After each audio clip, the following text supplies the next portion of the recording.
I also welcome today's facilitator in person of Dr. Kingsley Shibuzo. He is a senior medical officer and head of dermatology clinic, Hope Exchange Medical Center, Kumasi in Ghana. He is going to present on how to critique a paper today, and is going to x-ray a lot of things as far as the skills is concerned. And he's going to present for 30 minutes. Hello, please. If you are not talking, please kindly mute your mic. Dr. Kingsley Shibuzo will be presenting for 30 minutes, then he will respond to Q&A in the chat box. And during the course of the presentation, almost directly into his line from right to left. Please, can you mute? Thank you. Please, if you are not talking, kindly mute. Thank you. Now, he's going to present for 30 minutes, then he will respond to Q&A in the chat box. So if you have, during the course of the presentation, if you have any questions to raise, kindly use the chat, the Q&A chat box, or in the chat box, just put it there in the chat box. Then at the end of the day,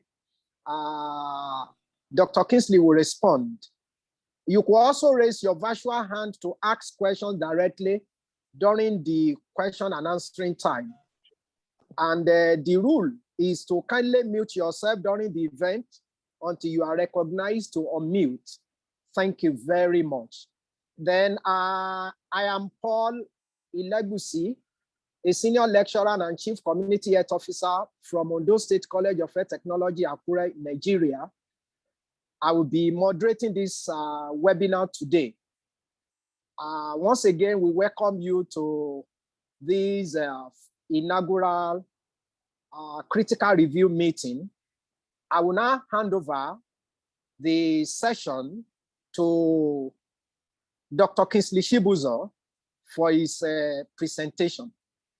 Dr. Kingsley. Hello. You're welcome, sir. Thank you very much. Good evening to you and then listeners. Good evening, everyone. Apologies for the timing. But before we start, I would like everyone to, as many as can, kindly type where you are coming from and what you do, your name, where you're coming from, what you do. I want to get to know my audience just a bit so that during the presentation, I know the areas to address. So just briefly, in the next few minutes, just type your name, maybe your first name, where you are, what you do, and then we can take it from there. Thank you. So, Mr. Paul, please, can I share this? Can I share my screen? Yes, you can, sir. Yes, you can. Okay.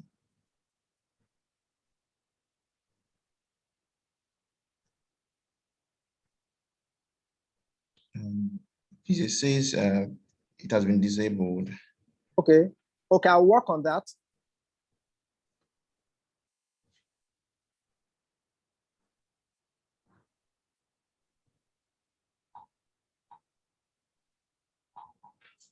You can share it now, sir. Okay, sir. Yeah.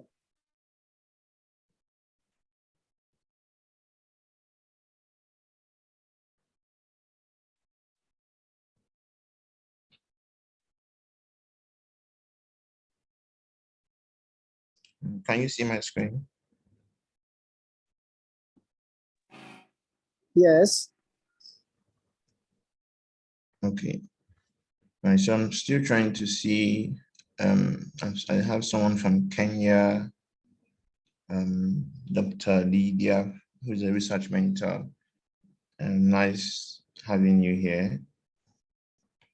Oh, the rest, are you shy? I can't see any more names. Are the rest shy?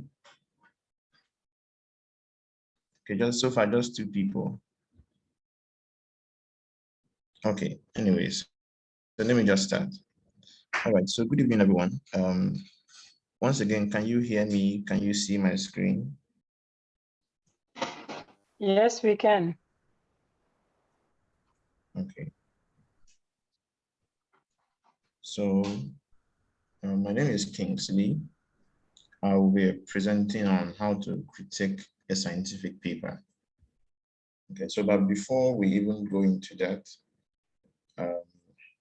I would like us to briefly explain what research is, what a paper is, what critiquing is in the first place.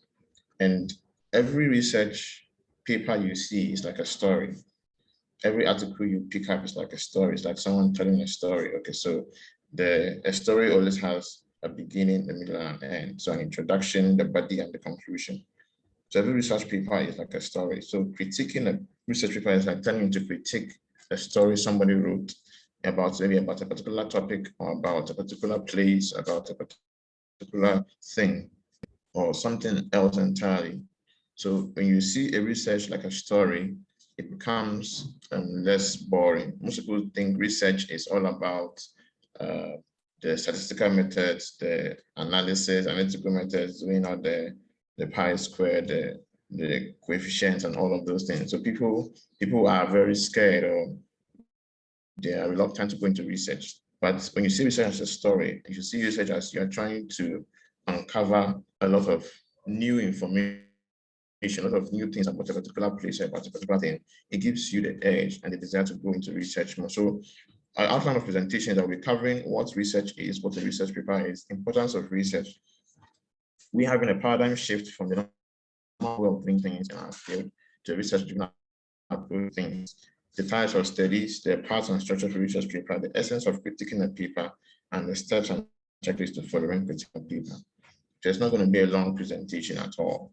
So what is research? So research is formalized curiosity. Research is about creating new knowledge.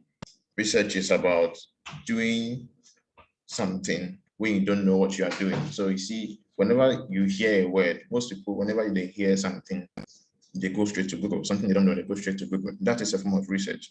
And whenever you ask a question in class and you're sitting at the back, you can quickly Google it just to find the answer. That is a form of research. And so research is in everything that we do. Now, what is a research paper?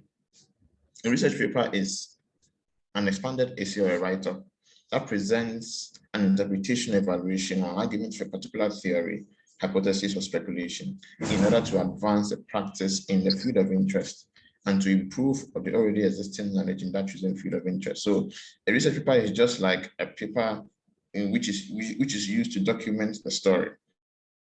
So a research is conducted and a paper is used to document the journey. So how did it start? Why was the research conducted in the first place? It wasn't really necessary to be conducted. And then it documents everything step by step for our benefit. So what are the importance of research? Research is what propels humanity forward. And before I go on, please hope I'm not going too fast. I hope I'm not going too fast. You can reduce your speed, sir. Okay. Yes, thank you very much. You, I just wanted to be sure I'm not going too fast. Okay, so what's some of the importance of research? So research is what propels humanity forward. Now, without research, we remain where we are, without knowing that there is much more we can do, and so much more we can find out. Research improves knowledge and keeps us up to date. Research improves services and treatment. Research builds your confidence and boosts your credibility. Research clears doubt and also clears confusion. Now, research is very, very important. And I have to set this foundation before we get into critiquing a paper, because if you don't enjoy going into research, if research is not something you see as a necessity in any field, it doesn't have to be a medical field, it can be any field of your choice at all. I think just a few days ago, I spoke to a professor of English and I asked her, you're a professor of English, which means you've written a lot of papers on English language. So what exactly did you research on the word English language? She was telling me, oh, there are a lot of things to research on English language. And there's a professor of French, professor of anything at all you can think of, which means research can be conducted in any area at all. Now, the essence of a paradigm shift, okay, from the normal way of doing things to research-driven way of doing things is that you begin to see the world as it can be better than it is now. So when you see the world that the things we know now, what is more, what can be known, what is there that can be known, what is there that we can do or we can find out that can make things much better than it is now. So we have to move from looking at things just the way they are or seem to be to looking at things like scientists and researchers.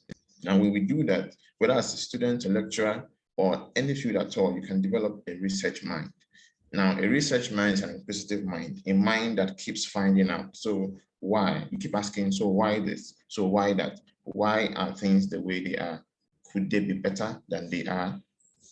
Now, quickly, we're going to look at the types of study designs. We have qualitative, we have quantitative, and we have mixed. Now, we're briefly going to look at all of them. What is a qualitative research design? So the goal of a qualitative research design is to describe and understand a phenomenon in a natural setting. So an example of qualitative research design is like when you want to find out the knowledge and awareness of, let's say, the use of family planning methods amongst a certain female age group. So you're trying to find out what you're trying to describe the understanding of, let's say, family planning in that particular setting.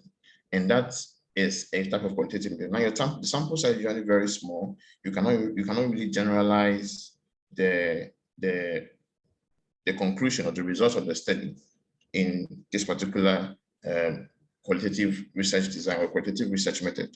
And then their use of standardized measures or scales or complex statistical analysis are not really done. So that is qualitative as opposed to quantitative. Quantitative goes into much details. The sample sizes are larger.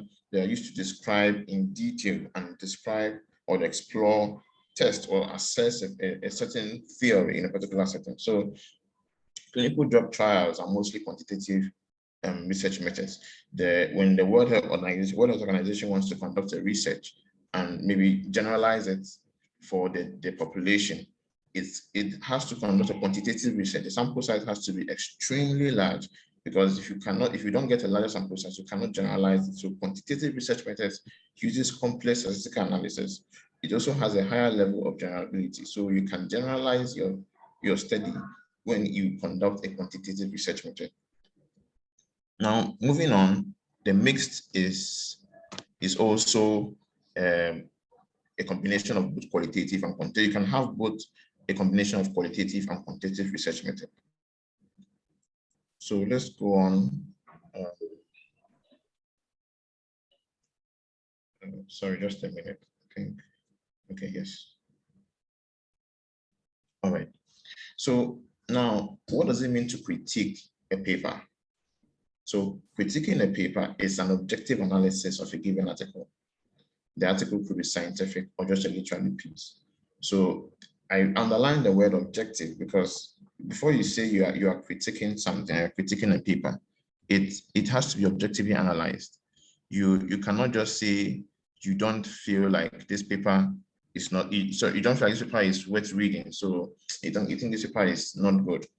What are your reasons? Why do you think this paper does not fit certain criteria? So it's an objective analysis. There are certain things to go through, and we're going to cover all of that.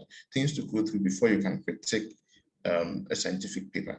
So it's to analyze and challenge the article. So you are challenging the article. You're trying to say, okay, so somebody has told a story about a particular subject or a particular topic.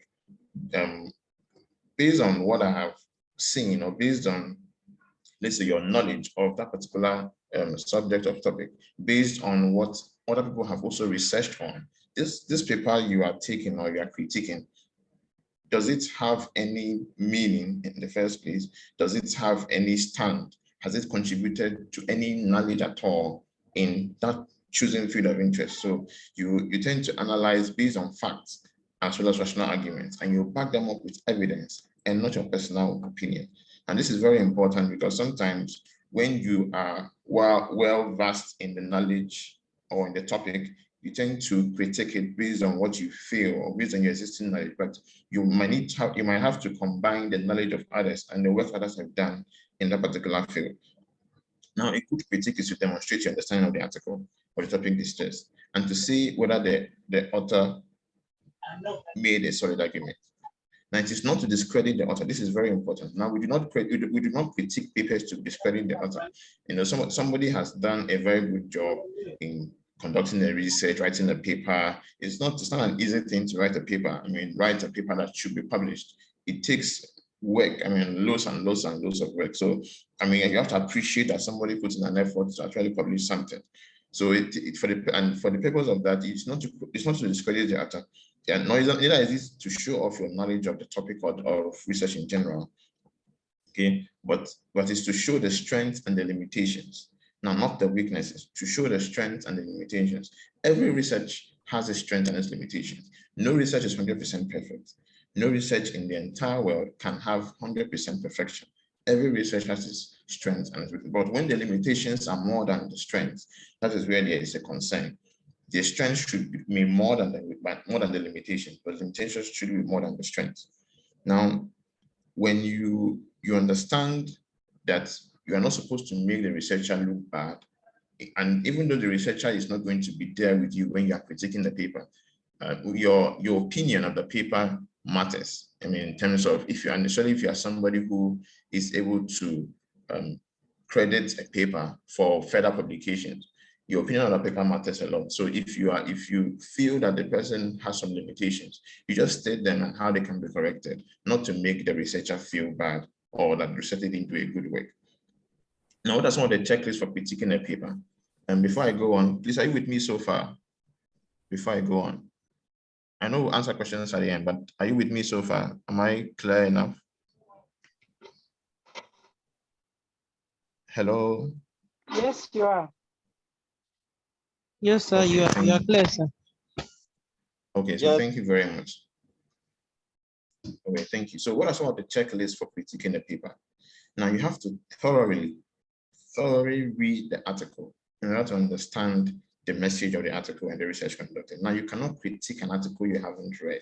You can't take a paper and say, oh, this paper has this title, and so I think based on this title, even though the title says a lot, but the title alone is not enough to give an objective assessment of a research paper. So the first time you read it, you try to get an understanding, a general overview of the study being conducted. And then you read it again, and this time you're analyzing the article using critical tools and formats. We're going to talk about the critical tools and formats later on. Just a minute. Okay. Yeah, so as you read the article, ask yourself the following questions. Who were the target audience of this article? What was the purpose of the article? What arguments was the author trying to prove? Is it a qualitative, a quantitative, or a mixed study? And then another question to ask yourself is, are there holes in the points the author used to support his argument? Are there other studies done which support or disagrees with the author? So you are gathering data, you're gathering evidence, which would either bring out the strengths of the paper or the limitations of the paper. Then you highlight all the areas in the article you find irrational or confusing or not making sense. And then you see if you can understand those parts when you read the article again. Some of the areas you read may not really make sense. Maybe because of the words they use, the term, the terminologies used, may not really understand, may not make sense to you. Based on that, you read it over and over again just to see if you can get the general understanding. And maybe the words you cannot understand, you research for those words on their own and see if collectively you can get the general understanding of them. And now the next thing is to gather evidence to support your already formed impression of the article. Now, reading the article initially, I mean, an impression is already formed in your mind. Okay, maybe this article is really nice. I think the topic is good. You may not have said it, but in your mind, you've already formed it. And then the next thing is to gather other articles or literatures which will support the author's argument, or maybe doesn't agree with it. And then analyze those other articles and see if the articles you are critiquing bridges the gap in the knowledge or the skill. Now, the essence of every paper should be to contribute to the knowledge of the field of interest. That should be the essence. So any research you go into, please don't go into it because you have to. Go into it because you want to contribute something to society. You want to contribute something to that field, your chosen field of interest. And it should be the essence of every research. So, and if you're critiquing a paper, you should also critique it in that perspective. does this paper contribute to knowledge or skill? Does it help, or does it add to the already existing knowledge? Or is it just revising already existing knowledge in a different using different words or different terminologies, or it is contributing to it based on what is not known? So all of these things goes to say, okay, maybe the strengths are more, but the limitations are more. Now, the next thing to do is to write an introduction about the title of the article you are critiquing, so form of a literature review, and get a detailed understanding of the topic being researched, and then use critiquing tools as a guide. Now, critiquing tools are guides. They do not replace reading the article entirely. They are just a guide, and we're going to talk about them later on. Now, the more you understand the topic or a subject, the better you'll be able to critique an article on it. Now, the structure of a research paper. The structure of a research paper. We have the title, the abstract, the aims and objectives, the introduction, the background of the study, the literature review, the methodology of study design, the results, discussion, and recommendations or limitations, and then the references. And these are like the building blocks of every research. These are like the things that make up the story, the building blocks of every research paper. Is all of those things mentioned here. Now, when you are going to critique it, you have to take all of them individually and find, okay, so the title and the abstract, the aims and objectives, the introduction, literature review, methodology, the results, the discussion, the references, and then you analyze all of them. I'm going to go through that briefly. Now, the title, does it make sense? Now, I'm using the word does it make sense because some titles really may not really make sense to you, or some titles really may not really appeal to your level of understanding, may not appeal to you in terms of maybe worth your time. So first of all, does the title make sense? Even though it's an objective analysis, there is still some subjectivity to it. Does the title make sense? Or is the title an ambiguous title? And that's in and of itself might be enough to say, okay, maybe this research was not worth conducting in the first place. Now, can you get what the author is trying to prove or disprove from the title? Okay, is the title or topic worth researching on at all? And this is just from the title. Now, if somebody wants to research on if a human baby is a Homo sapien, it's not worth anyone's time or effort trying to prove. Or if somebody is trying to prove whether there's a God in heaven, or somebody is trying to prove whether a man was once a woman and in utero and then became a man at birth, and all of those things. Some topics, I mean, when you research, you see that there are a lot of papers people have written. I mean, a lot of them are out there. Some of them are not really worth critiquing, they're not really worth looking into. I mean, but you still compliment the effort that people have made in terms of publishing papers. Now, this is just for the title. Now, we'll go into the abstract. The abstract, does it give a concise and broad overview of the entire research article? Is the abstract easy to follow and understand? Is it in order? Are the results clearly stated and logical conclusions drawn? Are the limitations of the study stated? So the abstract is like a summary of the research paper in general. So you see an abstract. Abstract has all of these building blocks that talks about everything that was done in the study, and then goes on to give conclusions and then recommendations. Now, if the abstract has to have all of these things, if it doesn't, then probably that might be a limitation you will find when critiquing the paper. Now, the aims and objectives, again, does it make sense? Are they achievable? Are they measurable? Okay, can they be replicated by other researchers? So if you, as a researcher A, takes the same objective as researcher B, can your results be similar, or will they be entirely different? Okay, so do the objectives also match the topic? Do they match the pattern of how the research was conducted? Okay, do they completely exhaust everything there is to be known about the research topic? So some of the objectives might not be adequate enough to completely exhaust the topic. So and these are all the things you look at when critiquing a paper. The next one is the introduction, okay, or the background of the study. Does it properly introduce the topic being researched on? And this is when you're critiquing a paper. So we've started from the title, now the abstract, now the aims and objectives, and now the introduction. Okay, so now the introduction, does it explain why the topic was studied? Does it talk about the problems or the challenges that the study seeks to address? Does it acknowledge the works of others, their limitations, and how the study seeks to bridge the gap? Now, basically, what this means is that is the reason why the study is necessary in the first place clearly stated in the introduction. You see, every story you read, the introduction will actually tell you whether you should go further or not.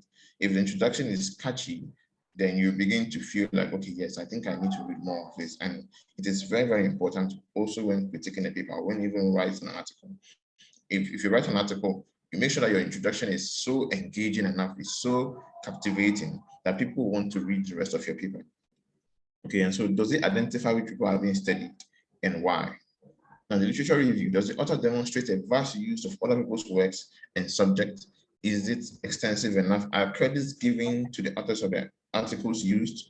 And are the articles used from reputable sources and for reputable journals? These are also very important.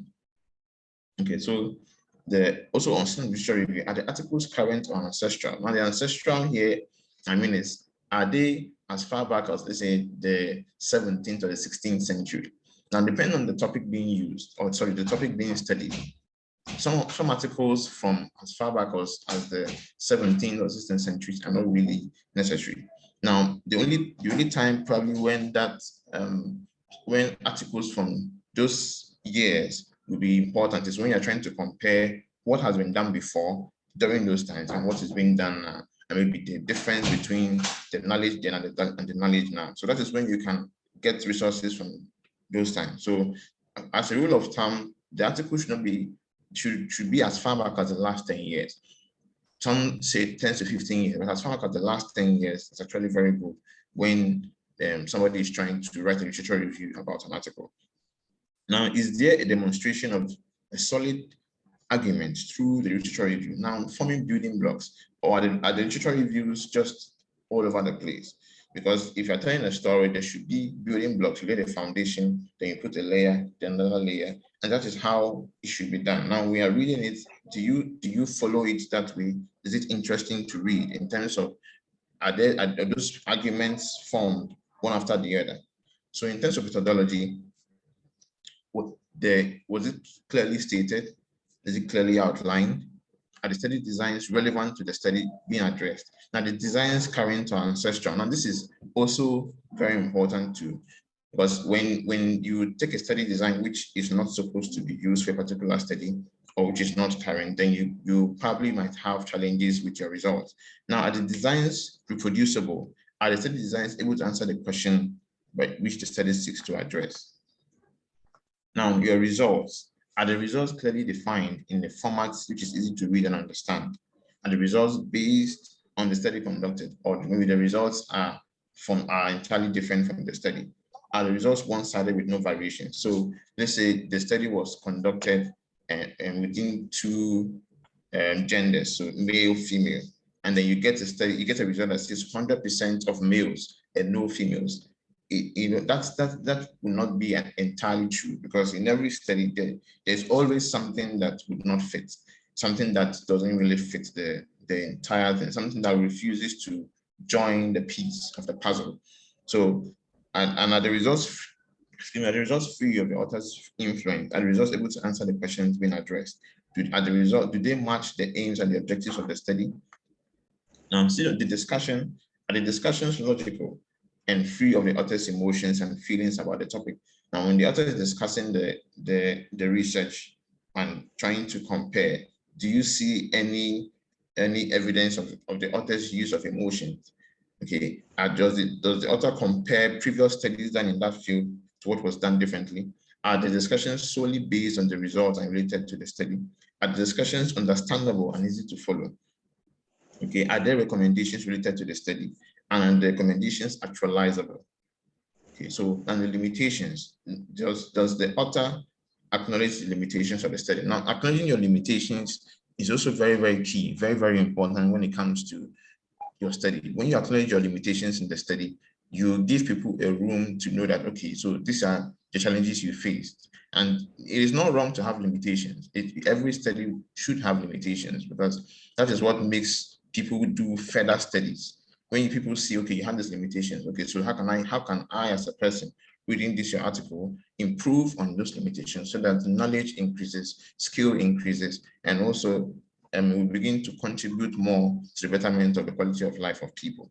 Now, limitations are very, very important to be stated. Okay, and then reasons behind the limitations, why the limitations were encountered in the first place. In terms of the references, Are the references done using the standard style, not using maybe the Harvard style, the MLA style, or the APA style? Are they numbered? Are they current ancestral again? So the ancestral here I'm using is maybe as far back as the last 20 years, last 50 years. So articles from those places which doesn't really fit the topic should not be used. Now, the references written or gotten from reputable sources, are they related to the topic being studied? Now, critiquing tools available, and we'll be done very soon. So we have the CAPS tool, okay, and then we have the JBI tool. Now, these tools are guides. Again, these tools are guides. They are not supposed to replace the background work or the work of going through the articles and reading and trying to see, okay, what can I find? Do I understand what the topic is about? They are just guides, and they are tools for various research with various research papers or various research studies are conducted. We have tools for qualitative studies, tools for quantitative studies, and tools for mixed studies, tools for cohort studies, and all of that. So we have tools for the various studies, and they are supposed to be guides and not to replace you reading the article. Because in order to critique an article, the tool is just a guide, like every tool is. So do not replace the tool for reading the article. Okay, so in summary, research is in everything we do. And as long as we have an inquisitive mind, we are constantly researching. Now, a paradigm shift to research-oriented approach is necessary in order to do more than we are doing in any field of interest. And we also learned that we have qualitative, quantitative, and mixed research designs. And thoroughly reading any article, understanding the topic, and gathering more relevant information before you critique an article is very, very important. Don't critique an article based on emotions and facts, and critique every section of the article on its own, from the title to the references, in order to identify the peculiar weaknesses. And these weaknesses used here should be limitations of the study. And then finally, use the critiquing tools as guides and not as replacement for carefully reading through the article. Okay. So these are my references. Thank you very much. This is my email address. And then I give room for questions. I think this was a pretty rush presentation, but let me get your feedback. So any questions, please?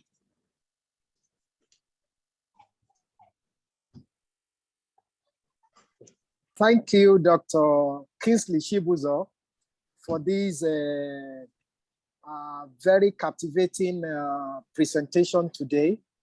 There are a lot of comments. People are really thanking you for this presentation. And in the chat box, Shak Magok, please, I'm sorry if I couldn't pronounce the name very well. I'm very sorry. Asked, how will you know in the process that a journal has some holes or like gaps, some holes, and how will you identify them as you are critiquing it? Okay, so that's a good question. Yes, sir. Can you hear me? Yes, go ahead. Yes, please. So that's a very good question. So on your own, you might not know. And the reason is because, especially if it is in a field you do not have any knowledge of, or a field you have little knowledge of, you may not know. So you read the article, in the first place, just read it thoroughly, trying to understand as much as you can understand. Read it first, then read it again. Then you get resources. Now, it's those resources that would give you an idea as to what the loopholes are in the particular journal. So you get resources from other reputable journals or other reputable sources, just to see, okay, so this paper I'm reading, this paper I'm critiquing, does it add knowledge to what has been done in the past?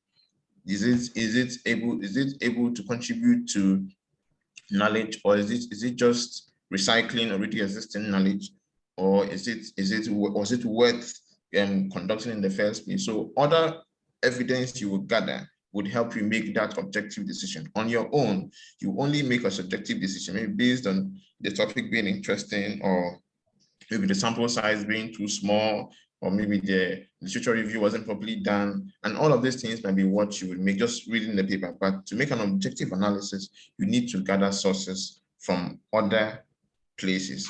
And also reading the topic on your own, reading the topic entirely on your own also gives you more objectivity, because now you're not coming from a place of emotions or a place of ignorance, but from a place of knowledge that, okay, I've read this topic, so now I can read this article and see whether it adds to what I am coming to, or it adds to what I'm coming to critique using this the knowledge I've gathered and also resources I've also gathered.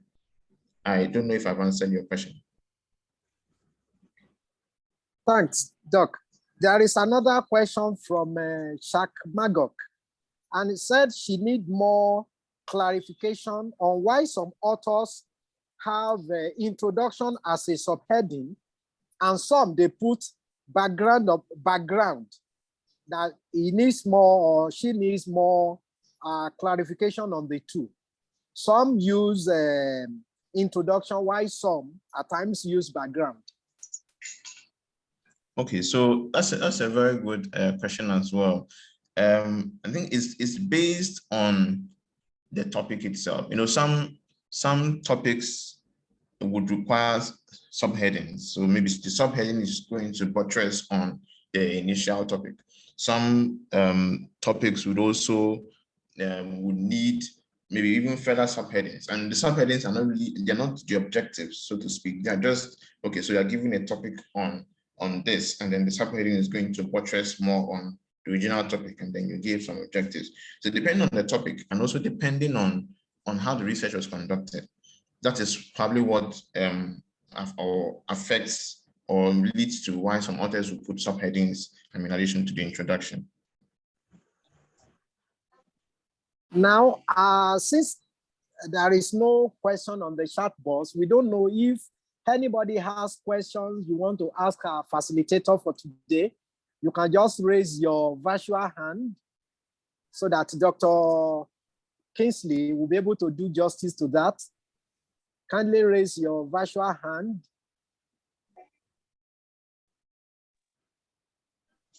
Hello, Doc. Hello, now, sir. another question from Maud Meindi said, what if you are not well versed with the content? Maybe it's a new subject, and is it allowed to make grammatical alterations, perhaps to make a statement, to give this, to make that document better? Okay, so well, you even though you're not well versed with the topic, making grammatical statements or giving grammatical expressions to make a statement better may not really, or maybe should not really affect the overall meaning of what a sentence is supposed to mean, what a sentence is supposed to address. So if you're making grammatical corrections, it shouldn't affect what was intended to be said in that particular sentence. Okay, and then also, I mean, some of the papers you would read, you might not have a vast knowledge of it, but I mean, initially, no one actually has a vast knowledge of anything. You go to read more, and then you become more knowledgeable, on what you want to critique on, what you want to study on, what you want to research on. So some of these things are also very, very important in terms of when you're critiquing a paper, or when you're trying to do justice to a paper or research paper that was already done or conducted. Thank you, Doc. There's another question from the chat box. Meanwhile, Doc, people are really appreciating your presentation. Then there is one, Bala Ella said, just to find out if there will be link shared for those of us, okay? I know that at the end of the day, Eda Africa will do that. It will be on the YouTube channel of Eda Africa. And I want to believe that the presentation slide will be sent to us, Doc.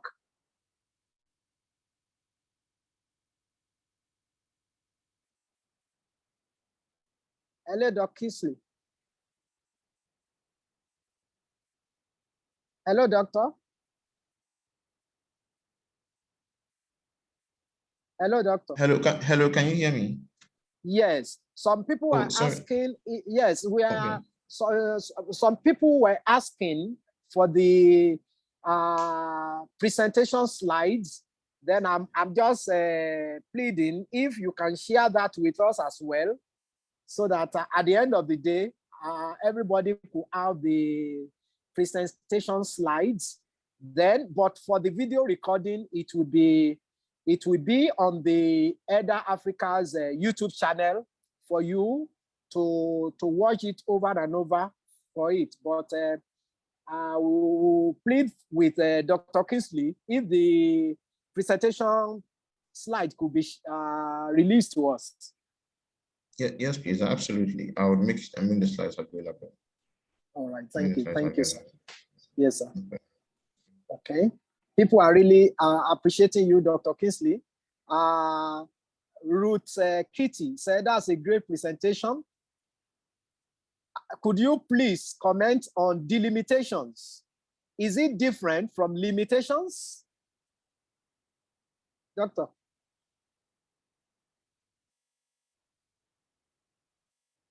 Hello, Doc. Hello, Doctor. Hello.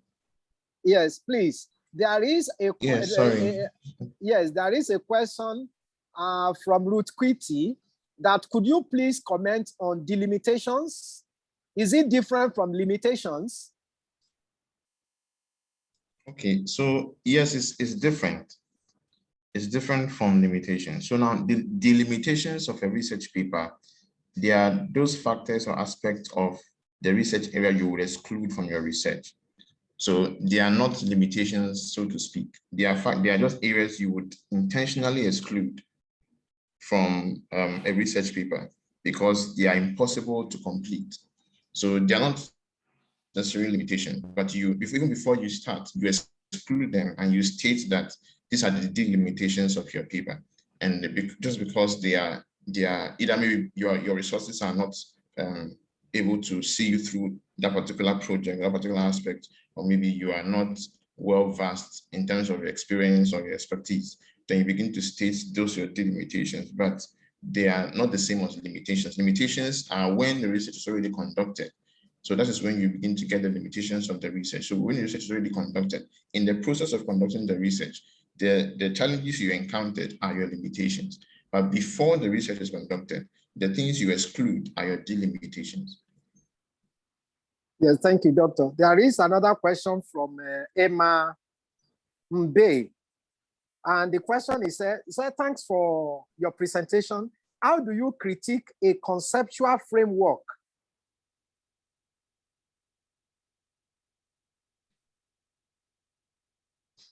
Hello. Yes, another question from Emma Mbe said, how do you critique a conceptual framework? Okay, so that's a very good question. I'm actually happy with the questions coming in. So just for the purpose of those who do not know what conceptual framework is, let me define what it is.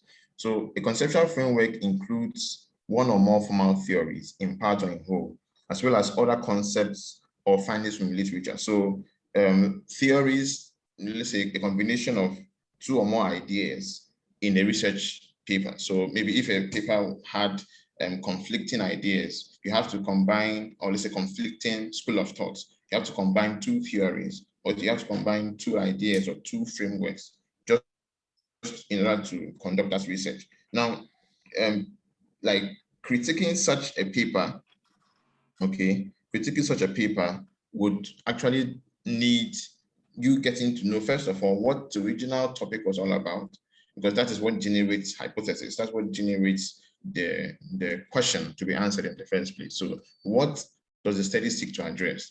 And then secondly, the theories that were used in that conceptual framework, for instance, were they from reputable sources? I mean, just the same formats, were they from reputable sources? So you take each theory on their own, and then you try to analyze, were they from reputable sources? Were they from were they properly used in the study? Okay, so that's also another thing. So not just getting the theories, are they properly used? I mean, is the argument properly made in the study? I mean, in terms of making and conducting the research paper. And these are also very important things. So when you analyze the topic itself, you analyze the theories that were used in conducting that research paper, you're able to critique it on its own. I mean, holistically as a whole when you read it, because I mean, reading it at the first instance, you get your own impression. Okay, so theory A was used, theory B was used, and then there is no merging. At some point, both theories might meet in your discussion. Maybe both theories might not agree with each other. Both theories might agree with each other at some point. Both theories might disagree with each other at some point. So all of those things will come up in your discussion. And then when you are able to see each of these, also based on what people have done in the past, also very importantly, I mean, don't take any article on its own and critique it. Compare it with what has been done in the past and see whether it is contributing to an already existing knowledge or whether it is making it better. So that is, I mean, in a nutshell, how to critique a conceptual framework. I don't know if I've answered the question for the person who asked. Then, Doc, there is another question from Yona Samo. He said, my question is that, is there any standardized sample size to be used, both qualitative and quantitative research? Okay, so that's a very good question, and I'm really beginning to enjoy my audience. Yes, so it's a very good question. Now, and ideally, no, there is not. The reason there is none because there are factors that are responsible for choosing your sample sizes.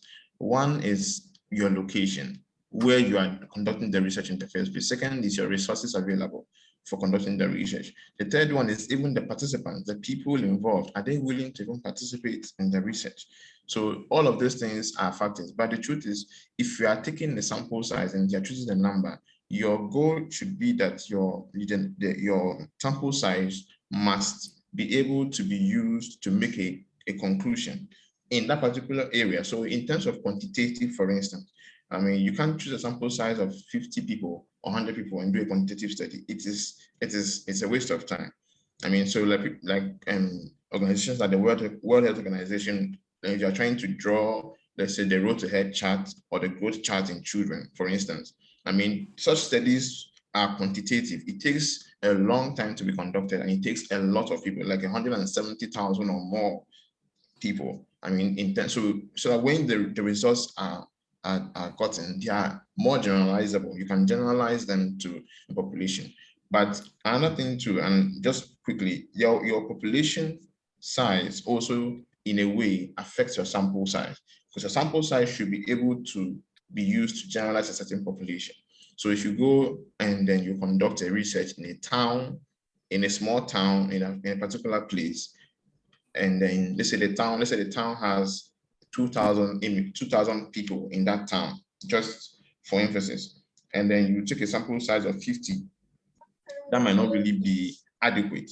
But you take a sample size of, let's say, 500, which is like a quarter of 2,000, or let's say 1,000, which is like half, that is probably enough to kind of generalize it for that particular town. But if you want to go broader, so you see, the broader you go in terms of how more generalizable you want to be, the more sample size you might need. So if you want to do a research on, let's say, the whole of a particular country, obviously you cannot be expecting to do a sample size less than 1,000. Because your sample, if it's for a whole country, a country of 1 million or 1 billion people, the sample size has to be, I mean, adequate enough to be able to generalize for that particular population. I don't know if I've answered the president's question as well. Yes, thank you very much. Thank you very much, Dr. Kingsley. We've really enjoyed your presentation today, and all the participants, they really appreciate the presentation. But to our participants, there is a feedback document. Kindly fill that before we close.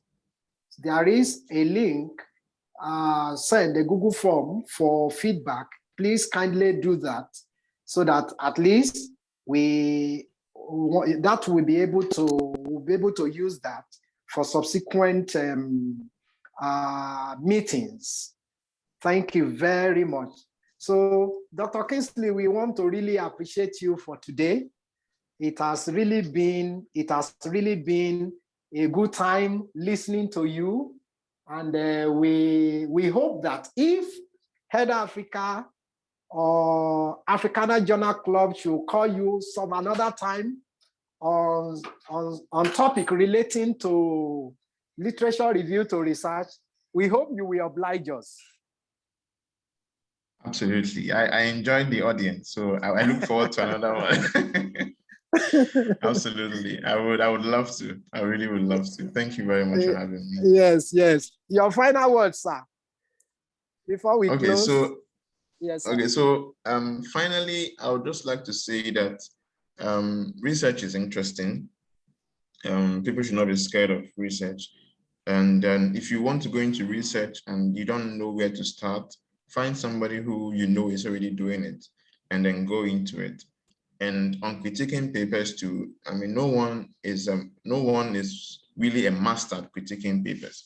We all, in terms of finding out more knowledge, we all have to go back and read on the subject and try and find more literature on it. So when you're critiquing a paper, don't be scared if you don't really know much about the topic. Just look for resources that you can consume, and then you become the top in terms of understanding that topic. And then you then compare that particular topic or that particular research paper with other resources. And then you can have a good critical a review or a good critique of the research paper you want to talk about. Thank you very much for having me. Yeah, thank you, sir. Please, Doc, please, can you stop sharing the screen? Okay. All right, thank you, sir. So on behalf of Head Africa and the Africana Journal Club in Nairobi, Kenya, we want to appreciate Dr. Kingsley Shibuzo. He is a senior medical officer and head of the dermatology clinic, Hope Exchange Medical Center, Kumasi, Ghana. He is our facilitator for today. And we really, really appreciate, we really enjoyed you. And it's a pleasure that next time you will also join us. You are most welcome. Then you, for the participants today, you know, we rose to around 37 today. It's a real encouraging start for us in the year. And subsequently, the link for others will be, for other program will be shared.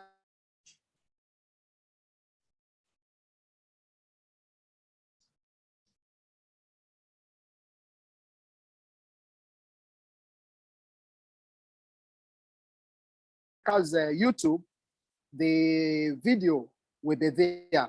But also, we want you to fill the feedback form so that it will be used to send your details, whereby you'll be able to get the sharing documents, the presentation documents, and so on. So once again, we welcome all of you. So on this note, we'll be drawing the curtain for this review meeting, the monthly critical review meeting. And we want to say bye. Bye. Bye. Bye. Have a good evening. Thank you. Bye-bye, everyone. Good evening. Bye. Bye-bye. Bye.